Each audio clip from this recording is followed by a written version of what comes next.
In this daily drop, I'm going to talk about looking for work and not being too pushy. So let's go. All right, kids, here we are, another episode. And to say that I'm dealing with organized chaos is a bit of an understatement.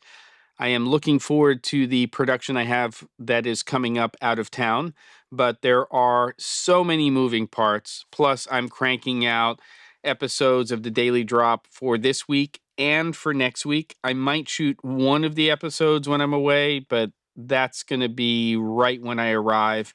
And then when this project starts, whew, it's going to be something. All right. Now, I was going to do a different episode today, but I got an email from a freelance editor that I have used on projects in the past. And they were asking about potential work and what's going on. And my reply was not a whole lot. Now, that doesn't mean that I'm not working, but I'm not working on projects where I can bring a freelance editor on board. And it got me thinking, which is not always a good thing, but I think for today's episode makes sense, which is many of us in the past, I'm going to say 6 to 12 months, been in a position, especially if you're a freelancer, where there hasn't been a wealth of work that has been available to large numbers of people. There are times where you feel like you just want to turn things down. I mean, sometimes you need to do that because your spidey sense kicks in. But there are those times where we're all winning and there's work that's coming in regularly and you're referring other people to work because you can't take it on. That's a great place to be. You never want to just shut the door. You want to become a resource.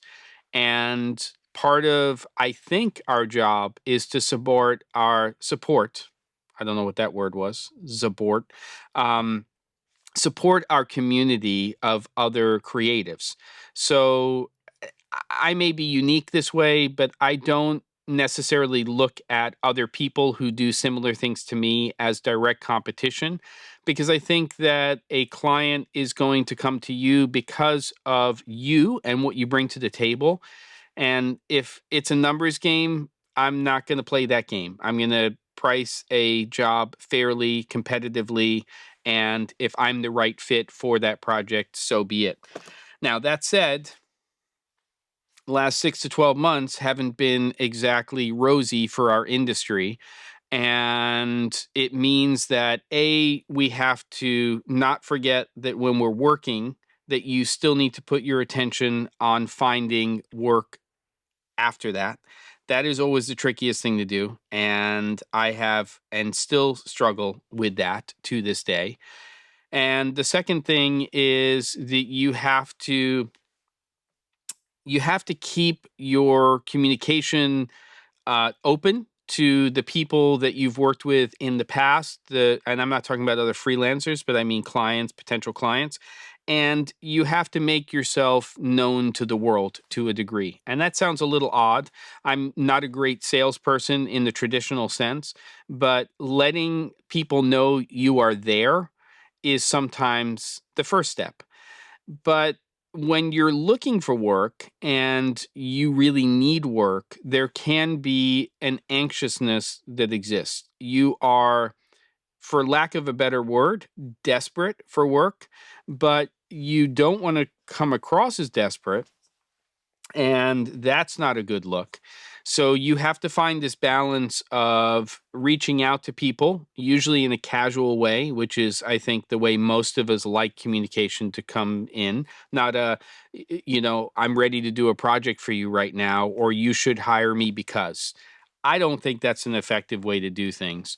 But just a little update. Here's what I've been working on. Here's some of the things that I've been doing. Kind of not really a newsletter, but something along those lines. And then if you reach out to a prospective client and you don't hear from them, how often do you reach out to them without being pushy? And to me, my feeling is that, like, for instance, I just got an email from somebody who had reached out to me during NAB. And I didn't hear from them after we went back and forth a couple of times. I thought that they were just doing things. They sent me an email today. Turns out they had tried to email me before. I didn't get that communication. So you have to factor that in as well. I think about a week. I definitely don't want to reach out to somebody and the next day or 2 days later say, hey, did you get my email? But you could follow up in a week and either just reply all and say, just wanted to make sure you got this and it didn't go into spam or something like that. That's a good starter way to kind of nudge, if that's the right word. But don't be too pushy. And if after, reaching out to them 2, maybe 3 times over a month period, you're not getting an answer, maybe it is going to spam and you should try a different form of communicating to them. One idea might be if they're on LinkedIn and you have a LinkedIn profile, just try them through there. If they're not answering their emails, hey, just wanted to reach out to you.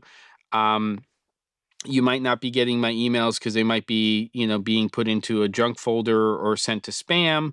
And I just wanted to check in to see how things are going and then put a little bit of what that email was and then see if you get a reply. Obviously, if you're not getting a reply from more than one way of reaching out to that particular contact, they probably either don't have something to talk to you about right now, or they're just not interested at this period of time. And you have to accept that. I mean, I'm not a big fan of the concept of ghosting, but everybody has their way of dealing with lots of communication. And remember, you're communicating to somebody who's probably getting communication from so many other places.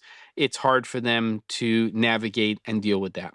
So look, there are going to be times if you're a freelancer that you are going to be desperate, that you are really going to need work. You're going to be in a position where even if you're busy right now, those billables may not be coming in for 30, 45, 60 days. What do?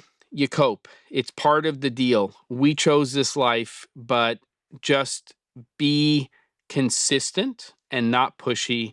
And for some reason or another, if you're good at what you do, you know the tech side of things, you know the craft, you know how to communicate well, you know how to help somebody tell a story which fits within their brand messaging, their marketing and their marketing plan, their market message, then it all seems to work out somehow. All right, I'm done blabbing. Don't be too pushy, but don't be afraid to let people know that you're there. And don't forget to, and I'll see you on the next episode of The Daily Drop.